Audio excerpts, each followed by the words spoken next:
Прывітанне ўсім слухачам і гледачам Еўрарадыё. Мы ў жывым эфіры і ў нашай студыі эканамічная аглядальніца, галоўная рэдактарка выдання «План Б» Вольга Лойка. Прывітанне. Вольга, не часто мы сустракаемся с тобой у эфіры, але я думаю, што размова будзе цікавая. Эфір жывы, як я ўжо сказаў, сябры, так што можаце дзеліцца сваімі ўражаннямі, нейкімі карыснымі меркаваннямі, задаваць пытанні за чатам трансляцыі. Мы сочым, канешне, калі пытанне будзе з донатам, то мы з большай ахвотай яго агучым і агучым адказ на яго. Ну, самая гарачая тэма гэтага спякотнага лета, у прынцыпе, гэта беларуская эканоміка. Для нас з табой будзе. І апошняя навіна з гэтай нагоды. Вот недавно прэм'ер-міністр беларускі Александр Турчин сказал, што не трэба, каб меркаваць пра дабрабыт, пра стабільнасць эканомікі, глядзець на лічбы. Для мяне гэта было дзіўна, таму што якраз такі у той момант Турчин мог пахваліцца лічбамі, таму што валавы ўнутраны прадукт Беларусі за 5 месяцаў гэтага года вырас на 0,9%, а за 4 месяцы ён вырас толькі на 0,2%. То бок боўтаўся каля нуля. Што гэта азначае, як гэта адбылося і што беларусы вось у гэтым абсалютна нестабільным свеце, вот куды ни паглядзі, як бы, да, у траўні было так сабе, да, а беларусы, оказывается, вот заможнеют, богатеют. Да, на самом деле Турчин очень хорошо сказал, да, не надо нам нормальный кодинг, давайте перейдем вот к этому к вайп-кодингу, да, у нас будет такая вайп-экономика. Вот ты должен чувствовать, что вот хорошо. Что да? хорошо. Да, ну вот бывает же такое, да, вот такое дурацкое, совершенно необъяснимое чувство, когда тебе прям хорошо, да, кругом там может быть и война, и тюрьма, и страдания всяческие, а вот прям лично тебе хорошо, и он прекрасно к этому призывает. Я думаю, что они еще со Снопковым могли бы еще совместную медитационную программу, значит, разработать, как впадать в это счастливое состояние и желательно из него не выпадать. Ну, правильно, Турчину-то со Снопковым хорошо. Як бы, а не вот, думаю. Ну, в эканамічным, в плане дабрабыта, як бы, да, а вот як у гэты стан впадать беларусам, яким, мне здаецца, ну, не так, принамсі, не так. Когда ты зарабатываешь, можешь хорошо потратить, имеешь какое-то рациональное сбережение и понятие, на что, собственно, ты и когда можешь это потратить. А когда ты выйдешь на пенсию, будет у тебя небольшой свечной заводик, да, а этим еще и до пенсии далеко, и вместо свечного заводика будет какой-нибудь отсталый колхозик. Вот, в общем, слушай, ну 0,9 это, конечно, чуть-чуть лучше, чем 0,4, но на самом деле... 0,2 было нават.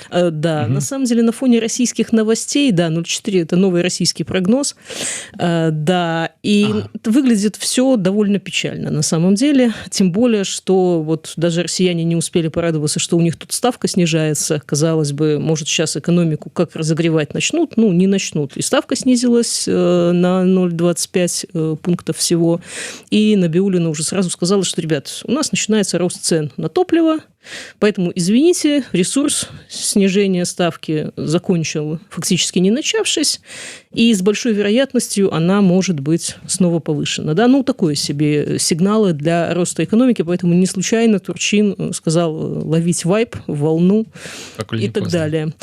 Знаешь, я, в общем-то, наверное, может, он даже в чем-то прав. Когда все плохо, ну, вот, чувствуешь, что вроде как тебе ничего, ты как-то выживаешь, ну, вот, возможно, этого кому-то достаточно, но это нас загоняет в ловушку, когда мы новостями перестаем интересоваться, ловим вайп, а тут лето, природа, значит, катаклизмы, этот самый потоп в Минске обещает. Ну, в общем, слушай, и тут как-то вот вайба этого не получается, наверное, да?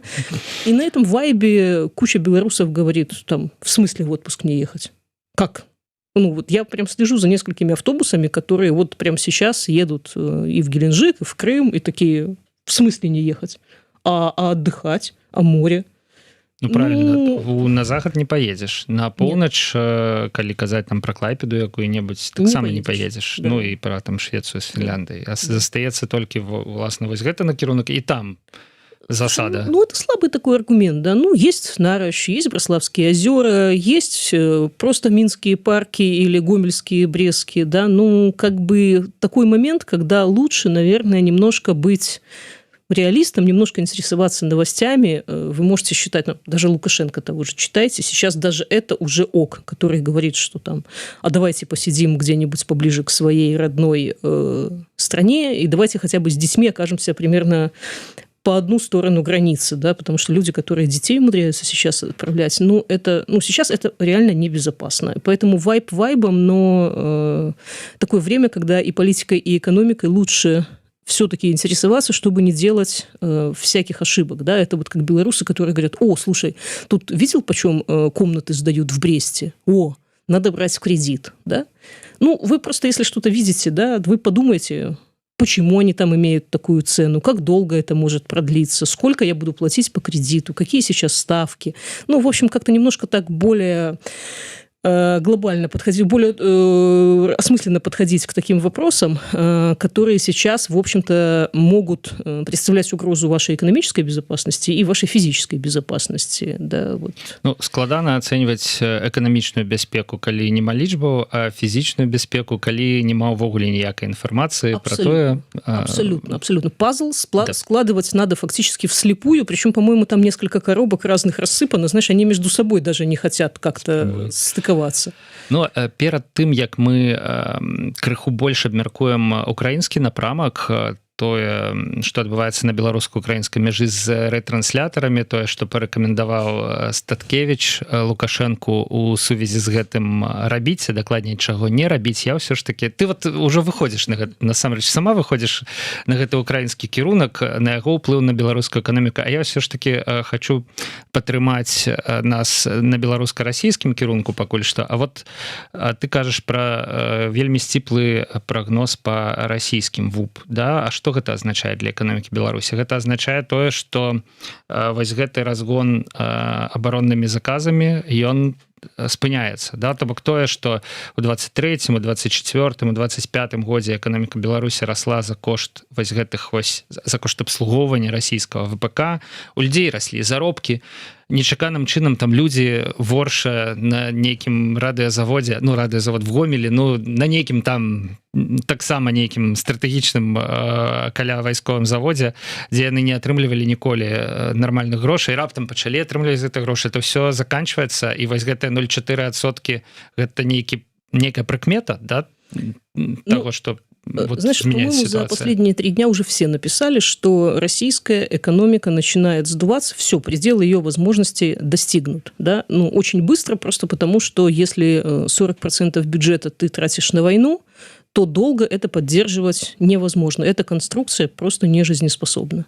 Да? И фактически, когда белорусы только еще планировали вот эти капитальные вложения, мы сейчас купим станков, и мы такие заводики, лигмаши такие условные, да, которые там делали швейные машинки и как бы получали плохо, жили бедно, а тут, значит... Можно болванки для снаряда. Да. Причем люди же еще не очень задавались вопросом, что именно они делают. Многие из них отрицают, что они лично в этом участвуют. Вот. Поэтому этот ресурс роста фактически исчерпан, и дальше рассчитывать на военные отрасли не приходится, а рассчитывать на гражданские не приходилось еще где-то год назад, когда, в общем-то, стало очевидно, что госзаказ по необоронным отраслям, он начинает сжиматься. Мы, слушай, еще писали про важную цифру, что, ладно, расходы на оборону, да, расходы на обслуживание долга выросли на 250% за буквально 7 лет в России, да, то есть фактически негде взять. Ладно, тебе там нет денег. Эта ситуация для любой экономики, в общем-то, может быть вполне здоровой, да, взял кредит и снова живешь, растешь и строишься, да. Вот, да, это как в литературе, да, где что-то из 19 века, да, вчера был нищий, сегодня там приходят снова деньги, да, перезаложил векселя. Экономика так работает, деньги, если тебе готовы их дать, то они у тебя будут. Да? Здесь России некому дать, и внутренние ресурсы, которые забирает государство у банков, по ним вообще-то хотелось бы рассчитываться, потому что если по ним не платить, то возникает неприятное слово «дефолт», а оно сильно пугает население, и не только население, юрлиц тоже, и они, в общем, свои деньги нести в банки перестают. А с банками все обычно прекрасно, они показывают классную прибыль, пока с одним из них что-то не случается, причем по каким-то таким общим факторам. Не их личная какая-то проблема, а общая И, в общем, ситуация из контролируемой может тут же посыпаться. Да? Я не думаю, что многие россияне помнят, насколько это страшно, но банкиры об этом всегда говорят с таким пиететом и придыханием, что, да, ребят, вы просто не помните, как это было, да? Когда они начинают сыпаться. Вот, поэтому с российской стороны ждать каких-то плюшек, бонусов и, не знаю, чего еще, заказов пока не приходится. Да? Ну, скажем так, осторожно. Вось глядзі, я читаю гэтую сённяшнюю ранішнюю навіну про ВУП, каментары ад Еўразійскага банка развіцця і ад аналітыкаў з Марка Бай. І яны кажуць, што унутраны попыт расце. Я так гэта перакладаю на сваю больш зразумелую мову, што беларусы ў траўні нашмат больш пакінулі грошы ў крамах. Абсолютно. Вот, раз, да, далей будаўнічыя працы растуць, то бок вот за кошт чаго расце ВУП, да, за кошт того, што больш будуюць. Дакладней, вот тут за ўвага, больш здавалі у траўні нейкіх гатовых дамоў. Таму гэта не будзе ўвесь час. Немагчыма здаваць в каждый месяц ровную колькость. Да, почти все это кредитное все-таки, да, люди редко покупают жилье, все-таки прям достают из-под подушки и покупают, поэтому это кредитные программы, насколько их хватит тоже. Была там ремарка про тое, што фактычна не абмежаваны зараз крэдытаванне ў Беларусі. Да. Хочаш, бері. Да. Попыт на ўгнаенні часовы, безумоўна, да, ну пасадзіць все, там яшчэ оно парасце, паўкідваюць гэтае ўгнаенне і конец, как бы, да? Ну ладно, почему конец? На самом деле в мире сезон-то достаточно растянут, поэтому нам очень нужен Клайпедский порт, да. Каб задавольваць гэты попыт не только в Беларуси, да, само не поплывет, и в Индонезию тоже. Ну и вось на что, вось яшчэ раз хутка пяройдзем да беларуска-украінскай мяжы, але на што яшчэ звяртаюць увагу аналітыкі, гэта на нарошчванне перапрацоўкі давальніцкай нафты. І з іншай крыніцы навіна гэта тое, што пастаўкі нафты, не нафты, а ўжо нафтапрадуктаў, то бок паліва ў Расію з пачатку жніўня выраслі в 51 раз. Это, конечно, эффект нізкай базы. Умоўна, мы год таму поставілі толькі там 1000 тонн, мне здаецца. Ну, сейчас, да, 50 сейчас 51, да? Вось. І гэта, відаць, будзе працягвацца, таму што ў Расія цяпер вядомая не як бензакалонка, а як краіна палаючых нафтаперапрацоўчых заводаў. А вот тут ёсць все ж таки, ну, хорошо, яны больш не могуць набываць нашы балванкі для снарядаў, ці дакладней не могуць больш балванак для снарядаў набываць. Але паліва-то ім патрэбна? Вот тут мы можем яшчэ беларускую эканоміку нейкім чынам падтрымліваць і разганяць? Слушай, ну еще никто на переработке добавочного сырья не заработал ничего сколько-нибудь приличного, да? Ты получаешь только небольшую плату, собственно, за переработку. Да? Это не твой продукт, не твоя нефть, и это не твой конечный продукт. То, что вчера там бензин был по 70 в России, а сейчас по 110, ты не заработаешь эту дельту. Да, ты получишь за переработку свою достаточно скромную оплату. Да? Ну, плюс в Беларуси действительно 2 НПЗ довольно большие, но знаешь, как с НПЗ, активно работающими на российском направлении, тоже всякие неприятности случаются. Да, вот про это можно поговорить как раз. Знаешь, плавно переходя к этой теме украинской границы, ну, слушай, до Мусорского НПЗ, дай бог ему здоровья, вообще ствольная артиллерия добивает, если прям совсем уже...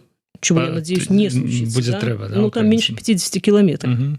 Да, тут даже ничего не надо. Поэтому я не думаю, что есть какая-то волшебная таблетка, которая сейчас... Поэтому, собственно, Лукашенко стал так деликатен, осторожен, называет Зеленского Владимиром Александровичем, ведет себя вполне культурно. Он бы еще объяснил своим пропагандистам, что не надо ядеркой размахивать. Да? А с другой стороны, может, он изображает адекватного полицейского, а они тем временем глубинного народа, да, изображают вот это. Но просто потом этот глубинный народ грузится в автобус и, извините, норовит куда-то уехать туда, где действительно опасно, и откуда потом их придется эвакуировать или еще как-то спасать. Не знаю, как, вплавь или флота в Беларуси. Ну, речной есть. Ну, калі гаворка ідзе пра Крым, то ізноў жа апошнія навіны заключаюцца ў тым, што змена ОРТЭКу скончылася, Але незразумела, ці змаглі дзеці з'ехаць з паўвыспы, якая ператвараецца ў выспу. Да? То бок яны выехалі з Артека, да, як бы лагер адсправаздачыўся, што все да пабачэння, да? Але як далей, як бы выехаць з гэтай паўвыспы, дзе не прадаюць сённяшняга дня паліва ўвогуле нікому, акрамя дзяржаўных арганізацый. Ну, типа пажарныя, там паліцыя ў іх, да, і гэтак далее, і гэтак далее.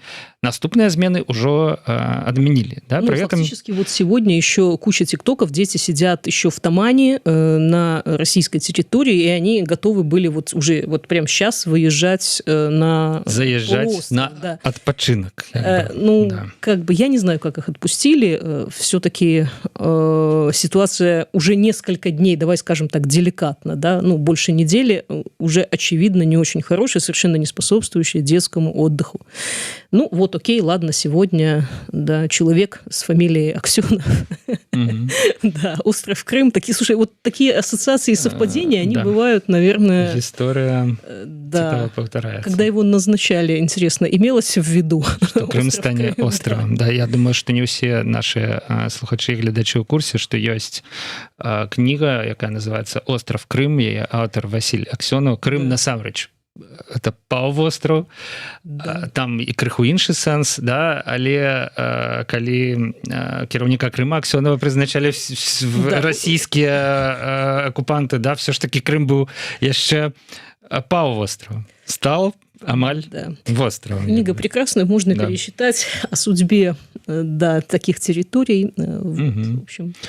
Ну, ты ўжо згадала мазырскі НПЗ, і згадала яго недарма, каб перапрацоўваць давальніцкую нафту з Расіі і сваю нафту, і тую нафту, якую ты набываеш, у цябе мусіць працаваць нафтаперапрацоўчы завод. І абмяркоўваючы вось гэтую сітуацыю з украінцамі, крыху ўжо старая навіна пра тое, што ёсць у іх ужо на прыкмеце 500 нейкіх цэляў, я ўпэўнены, што мазырскі нафтаперапрацоўчы завод дасяжны і блізкі, у гэта 500 уваходзіць. Я нават думаю, што калі б мадзяр, кіраўнік вось гэтымі войскамі украінскімі дронавымі, сказаў, што ў ёсць 20 цэлей, я думаю, што нават в 20 цэлей мазырскі завод бы уваходзіў. Як ты думаеш, наколькі ў гэтай сітуацыі вось рэальная перспектыва, што калі тыдзень скончыцца 26 чэрвеня, украінцы вырашаць все ж таки у нейкім выглядзе нанесці удар па Беларусі, калі ізноў жа рэакцыя Лукашэнкі на гэты ультыматум Зеленскага не будзе адэкватнай, да? І наколькі все ж таки гэта можа абмежавацца рэтрансляторамі, якія з'яўляюцца непасрэднай мэтай, ці вось там калі ўжо яны кажуць пра 500 мэтаў, гэта можа быць і удар па нейкіх іншых стратэгічных для беларускай эканомікі, для беларускай вайсковай сферы аб'ектах. Слушай, ну пока я не вижу таких сигналов о том, что прямо под угрозой эти цели. Я не думаю, что ради Мозырского НПЗ Мадяра вообще бы напрягали, потому что это реально 50 километров от границы. Тут прям нет такой необходимости, о чем, собственно, сказал и Лукашенко, о чем, собственно, сказал Хренин, что мы тут все простреливаемся. Знаешь, мне очень понравилась фраза о том, что, типа, если мы вступим в войну, будет еще хуже. Это Лукашенко цитировал, Путин ему такое сказал. Да, я не очень понимаю, это как. То есть вы настолько не боеспособны, что от вас мало того, что никакой пользы, так еще и немножко вреда, да? Вот, потому что я начну плакать и требовать меня спасать. Вот, потому что в любом случае, если у тебя появляются какие-то дополнительные силы, ну, наверное, тебе как минимум не хуже от этого, а здесь прям хуже. Вот, поэтому я, в общем-то, вижу достаточно внятный сигнал к тому, что нам это не нужно. Вопрос, может ли Лукашенко сделать то, что от него просят. Ну, на самом деле, я думаю, что ресурсы для этого, безусловно, есть. Вот. Ну, и, знаешь, мы подошли к той точке, когда твое сидение на двух стульях, оно, ну, стулья разъезжаются между собой, и ты в какой-то момент должен или зацепиться за один все-таки стул, да, или падать. Вот мы в той точке, когда под нами прям уже свободное пространство, да, а стула все еще два, Вот. Ну, к ним есть вопросы, да, и к одному, и второму, да, и страшно. До устойливости их, да. Да. И, конечно, Лукашенко очень хотелось бы присоединиться к победителю, ну, а вдруг что-то пойдет не так, да, хотя Украина действительно сделала фантастический рывок, да. Вот если подтвердятся новости, допустим, что в Дубне горит центр космической связи, ну, это прям вот такой новый левел-ап такой несколько. Вот. Сегодня в Воронеже нечто горит. И в Воронеже завод горит. Паўправадніковых прыладаў, Да, ну, да. некие Причем оборонцы. Storm Shadow, да, летели туда, поэтому, значит, объект действительно важный. Дорогим. Для ракеты, якая каштуе. Да. Для мусорского НПЗ такое не понадобится. Я очень надеюсь, что никакое не понадобится, потому что, ну, да, вот это та точка, где, наверное, стул придется выбрать. Падать между двух стульев тоже очень такое решение. Ну, оно, конечно, не требует никаких действий, да. Вот. Но обычно Лукашенко, когда берет паузу, это, в общем-то, неплохой сигнал, да, то есть не на эмоциях, не вот на этой истерике, да, так как он от меня посмел, да, там, еще недавно фактически такую риторику мы тоже слышали. Обкурился наркоман говорит там нечто. А-ля Озаренок, который так мысль свою и не сформулировал, да, вот все перепостили эту истерику, где он там обзывается на Зеленского, а мысли никакой нет, да, ты чё, да ты кто, да ты на кого, да ты, ну, как Слово бы... нема, одни эмоции, кажется. Да. Вот. Может быть, там Лукашенко на репит себе поставил такую психотерапию, знаешь, как мы его, да, отделали. Ты абсолютно маеш рацыю, беларускія ўлады выказваюцца пакуль што вельмі асцярожна у адрозненні ад прапагандыстаў і ў адрозненні ад расійскіх уладаў, у якіх і аўтобус адразу ж быў атакаваны украінцамі, не украінскім дронам, як кажа Лукашенко. Лукашенко кажа, дрон был украінскі, але хто его туда як бы пульнул? Вальфович сёння кажа, вот, што нехта гэта зрабіў, каб фактычна пасварыць Кіев і Мінск, якія што-то яны не былі, мне здаецца, вельмі сяброўскіх адносінах, але были роўныя роўны трек. Какие-то отношения все-таки были, и они были такие достаточно приемлемые на фоне того, что Беларусь совершенно всем очевидно, все-таки в агрессии соучаствует. Да, и кто бы это мог быть? Это НАТО? Это Тихановская? Я не виду. Безличность тут многое объясняет. Да? Вот когда Лукашенко нужен субъект, он появляется. Да? Это может быть даже Ватикан и евреи. Да? Такой, господи, ну какой Ватикан? Какие господи, ну что ты выдумываешь? Да? Евреи, велосипедисты во всем виноваты. Да? Ну прямо себе набрали из Ватикана, и ты такой сказал, ну ладно, раз уж из Ватикана, ну конечно, да, да, действительно. Просто раньше не набирали из Ватикана, а тут набрали, и он сразу впечатлился, да. А тут нема субъекта, нету. Да? Ну, вот как-то оно так, кто-то втягивает. Кто же это может? Тот, кого нельзя называть, да? Абсолютно, абсолютно. И совершенно четкое такое, знаешь, гарри-поттеровское, этот вайп, он чувствуется, да, и тот, кого нельзя называть, и вот эти непростительные заклятия, да, ядерку не упоминает Лукашенко, не упоминает Вольфович, вот только Шпаковский там орал, что я россиянам уже говорил, что это вам в моменте кажется, что это дичь, а потом, может быть, и ничего. Ну, нет, не ничего точно, и ответственность за это совершенно другая, хотя вы уже и так навратили, в общем-то, более чем достаточно. Ну, окей, с НПЗ крыху разобрались. Все ж таки наша экспертка Вольга Лойка, яна лічыць удар па нечым іншым, акрамя ретранслятараў, паўтаруся, у выніку нейкай неадэкватнай рэакцыі Лукашэнкі, у выніку, калі ён нічога з гэтымі ретранслятарамі не зможа зрабіць, ну, таму што мы ж разумеем, што ретранслятары там не Лукашенко поставил. Гэта не его. Послушай, ну, Лукашенко всегда может отойти и сказать, что, ребят, ну, если сейчас что-то случится с ретранслятором, то я тут отошел на всякий случай, да, ну, если что случится, тогда это, в общем-то, не я. Да? У меня в алиби есть. Я в этот момент вообще в другом месте был. Нет, конечно, да. это был не... Вот. Цікавая думка про адысці. А вот як ты думаешь, ці можа Лукашенко гэтую ситуацию скарыстаць, каб крыху адысці ад Кремля? Скажем так, вот ён просіць Пуціна пра абарону. Ён паказвае на Москву, якая гарыць, на Воронеж, на цэнтр в Дубні, калі ён сапраўды атакаваны, да? і кажа, а ну вот мазырскі НПЗ можем мы абараніць нормально, каб да вот Путін, каб твою давальніцкую нафту перапрацоўваць на адзіным яшчэ там адным з нешматлікіх працуючых НПЗ ў еўрапейскай частцы, да, вот гэта іх саюзнага государства, да. І што ему Путін кажа? Путін ему кажа, конечно можем. А Лукашенко читае ў яго вачах, да вы Москву не можете, як бы, да, а вот наш мазырскі НПЗ вы будете абараняць. І ці можа ён скарыстаць гэта, каб ну легальна абсалютна сказать, нам пагражаюць. Паглядзі, ну Зеленскі ён жа реально пагражае, як бы і Мадзяр пагражае, і там іншыя, як бы таксама нешта кажуць. Я мушу з імі ісці на кампраміс, таму што ты, Путін, мяне абараніць не можаш. Вот слушай, с американцами перемовляться. Можно даже без этого обойтись, сказав, что, ребята, отстреливался как мог, ну, попало беспилотником, да, ну, вон как вы, да, стреляли, попало, вон да? в Капотне, да, как пытались сбить, да, ну, и я не смог, вы не смогли, и я не смог, да. Знаешь, это можно опрос замутить, кто может спасти белорусский НПЗ, да, Путин или Мадзяр, кто скорее. Вот. Путин неким деянием, а Мадзяр неким не деянием.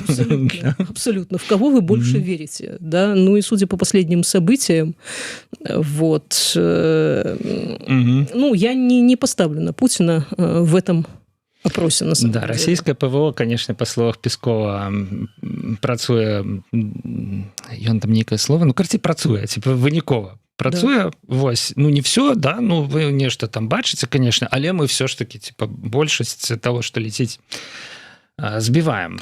Понимаешь, просто у Лукашенко нет главной отговорки, да, сказать, что я политикой не интересуюсь, да, и поверить, просто взять и поверить там Пескову, допустим, да, вот человек, который его просто по телеку услышит, взял, скажет, слушай, ну действительно, ну что-то сбивает, вон летело 1000, а там долетело 5, да, бывает неплохой результат.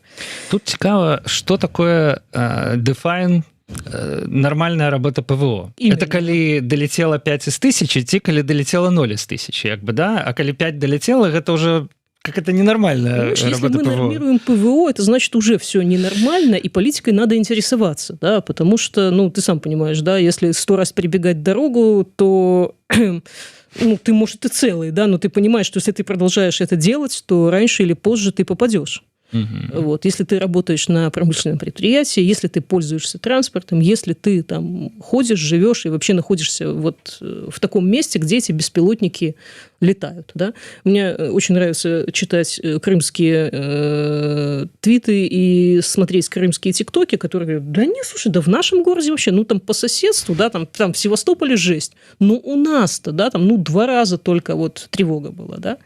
Ну, потом уже там 4, да. Ну, вот, ну, вы понимаете, к чему это идет?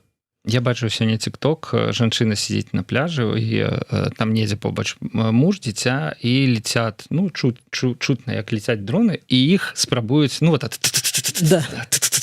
ты на пляж приехал, у мяне ўжо абсолютный диссонанс.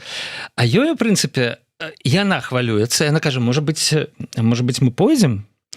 А муж говорит, да не, давай посидим, посмотрим. Я говорю, слухай, может быть, нехай у дзіця хоть один батька застанется, типа, ну, як бы, он, не, вон, смотри, полетел, взорвалось.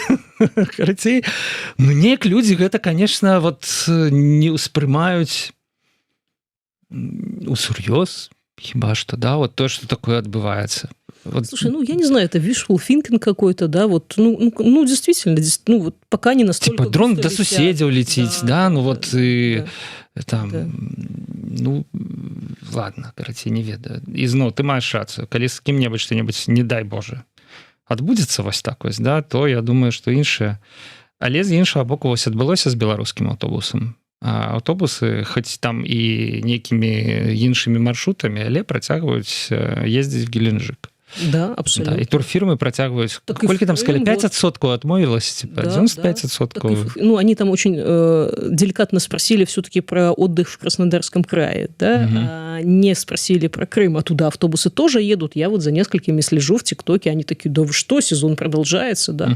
Вот мы сели в автобус, вот мы выехали из Витебска, вот мы, ну вот я жду дальнейших сообщений, да, наверное, сейчас какая-то пауза будет, потом они где-то за Керчью должны появиться, если там будет интернет, если они туда доедут. Но смысл я не очень понимаю. На самом деле этот экстремальный туризм. Меня очень впечатлила сумма страховки. Да, $5 с человека. Двухнедельный отдых в Крыму, вот сумма страховки $5 с человека. Интересно, какое покрытие, да, и что оно, собственно, включает в себя. Вот. Ну, то есть, или кто-то что-то знает, да, если владелец страховой компании мадяр, может быть, тогда действительно как-то у него это под контролем. Но мы понимаем, что сейчас гарантии никто не может дать, и страховать свою жизнь за $5 и ехать в воюющий регион, активно воюющий, ну, такое. Вот. Ну, вот яшчэ дзе я б не стаў адпачываць і нават думаю па грибы б не стаў хадзіць, это конечно у лясы на беларуска-украінскім памежжы, тому что мы-то не ведаем, дзе стаяць гэтыя рэтрансляторы, яны могуць стаяць на вышках, на соснах, як бы это мадзяр ведае, а мы не ведаем, да? Вось, і адзін з людзей, якія лічаць, што удар па іх все ж таки будзе, гэта Мікалай Статкевіч, які выказаўся ў такім ключы, што Москва не дазволіць што-небудзь з імі, то бок забіраць, там, дэмантаваць і гэтак далей не будуць. І галоўнае, каб украінскі удар, па-першае, абмежаваўся гэтымі рэтрансляторамі, а па-другое, каб ніхто не падумаў в Беларусі такі вот разумны гэтыя рэтрансляторы, гэтыя ракеты ці дроны, якія ляцяць па рэтрансляторах, збіваць. Таму што ракеты і дроны, якія паспрабуюць збіць, ці фізічна, ці сіламі радыёэлектроннай барацьбы адхіліць ад курса, яны могуць упасці не на рэтрансляторы, а на галовы людзям, якія жывуць у тым раёне.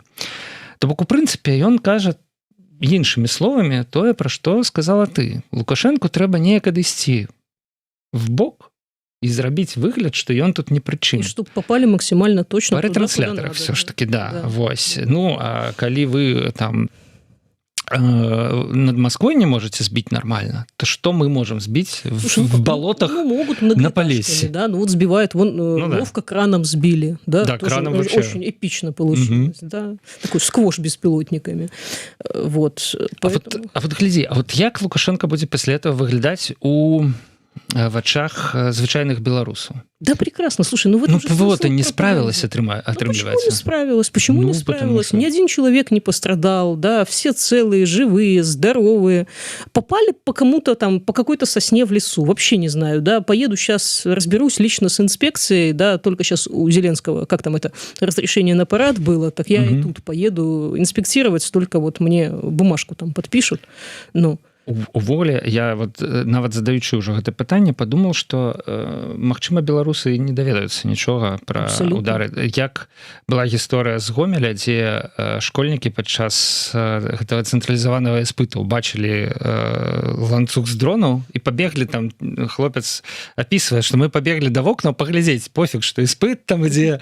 Вот, яны пабеглі паглядзець, але ні па тэлебачанні, ні в раёнке, там нідзе мы пра гэта не прачыталі. І калі нешта там пабухае недзе на мяжы на беларуска-украінскай, я ж кажу, в палескіх балотах, атрымліваецца беларусы...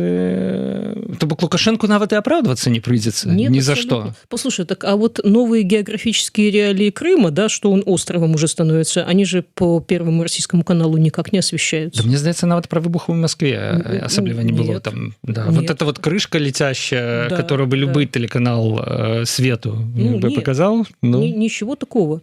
И дети артековские, которые сейчас сидят в Тамане, они такие, подождите, мы там сидели в новостях, да, там, ну, я понимаю, что они действительно в силу возраста еще мало интересуются политикой, там им по 15, по 14, и такие, мы все новости смотрим, ничего там такого не было, да, почему, что случилось?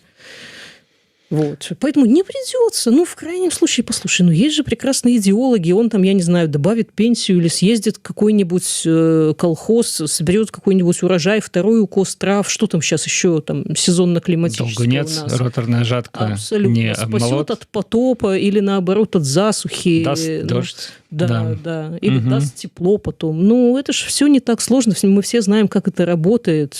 Спасет страну. Ну, в конце концов, в Москве извините, вон без НПЗ остались, а мы тут худо-бедно держимся, вон как. І бензин на заправках ёсць. Бензин, еда, все Мало есть. того, що ми починали, люди покидають в крамах все больше і больше грошей. Яны, конечно, беруць крэдыты, але тым не менш, як бы, да? Абсолютно, абсолютно. Такое вось, прынамсі, бачнасць дабрабыту, яна захоўваецца. Ну, напрыканцы нашага стрыма ўсё ж таки я не магу абмінуць тэму пра палітвязняў. Я думаю, што мы ўжо вот з гэтымі беларуска-расійска-украінскімі стасункамі можам паставіць коску і працягваць назіраць. Прайшоў год ад вельмі цікавай падзеі, ад вызвалення групы палітвязняў, у якой былі ну рэальна уплывовыя людзі, Сергей Ціхановскі, напрыклад, да? І Светлана Ціхановская напісала з гэтай нагоды твіт і адгукнуўся на яго Джон Коул, які напісаў нешта накшталт, ну, хутка будуць яшчэ, да? Што-небудзь новае ёсць у гэтым накірунку, да? Можна сказаць, што будуць яшчэ там до конца чэрвеня ці до конца лета, я не ведаю. Слушай, ці ніякай конкретики? Ну, ждем. Конкретики мало пока, да, но на самом деле я вижу, что окно возможностей фактически, ну, сентябрем оно может закрыться, поэтому я очень надеюсь, что все успеют, и действительно и цены на колейку прям такие хорошие, да, но видишь, тут, с одной стороны, эскалация конфликта вокруг с украинской стороны, точнее, не эскалация с украинской стороны, а вокруг этого конфликта эскалация с разных сторон. Да? Тут же, в общем-то, в Литве собственные политические катаклизмы, смена правительства. Поэтому это все немножко затягивает, и то, что ожидалось быстрее, оно немножко все затягивает. А я боюсь, что окно возможностей действительно закроется, потому что дальше там уже американские внутренние события начнут доминировать. А тут фактически вроде и Ормузский пролив уже открылся, и ну вот как раз самое время заняться и нашими политвязнями тоже. Тем более, знаешь, год – это такой большой срок для тех, кто остался в тюрьме, для тех, кто надежду тогда получил. Очень важно эту надежду поддерживать, подпитывать и постоянно повторять, что мы помним, мы над этим работаем. Вот уже скоро, да, были мнения о том, что, слушай, может, лучше вообще не рассчитывать на то, что что-то случится, но тогда это прям совсем безнадежно становится. А когда надежда есть, и она вполне внятная, и Коул тут молодец, он отлично отрабатывает эту коммуникацию, да, он эту надежду дает, он заверяет, что, ребята, там, работаем до результата. Это очень важно, потому что тебе в какой-то момент кажется, слушай, ну год, да, ну такие все, слушай, вначале мы там 1,5 года мучились, потом вот мы год доставали людей, да, до первой партии фактически. Ну, але пачалося вот год тому, их 14 было, здаецца, всего. Да? А пасля пайшлі партии по 250. Ну, ладно, одна такая была. Ну, все да, ж но таки каждая это... следующая была больше предыдущей, и, в общем-то, казалось, что, ну, прям скоро, да, а видишь, скоро не очень получается, и многие впадают в отчаяние. Я очень надеюсь, что те, кто там, что они не впадают в это отчаяние, потому что, в общем, это такое плохое состояние и для психики, и для физических сил. Человек, который верит, он все-таки держится намного лучше, и я очень надеюсь, что Коул тут нас не подведет, вот. И к концу своей этой каденции он, в общем-то, герой Беларуси получит абсолютно заслуженно. Ну, я думаю, что герой Беларуси для его значит мало, а вось калі яго у Злучаных Штатах якой-небудзь хорошай медалькай, якія існуюць для такіх сітуацый, то я думаю, што вот тут-то ён і будзе задаволены. Дзякуй вялікі. Вольга Лойка, эканамічная аглядальніца, галоўная рэдактарка выдання «План Б» была сёння ў студыі Еўрарадыё. Абмеркавалі.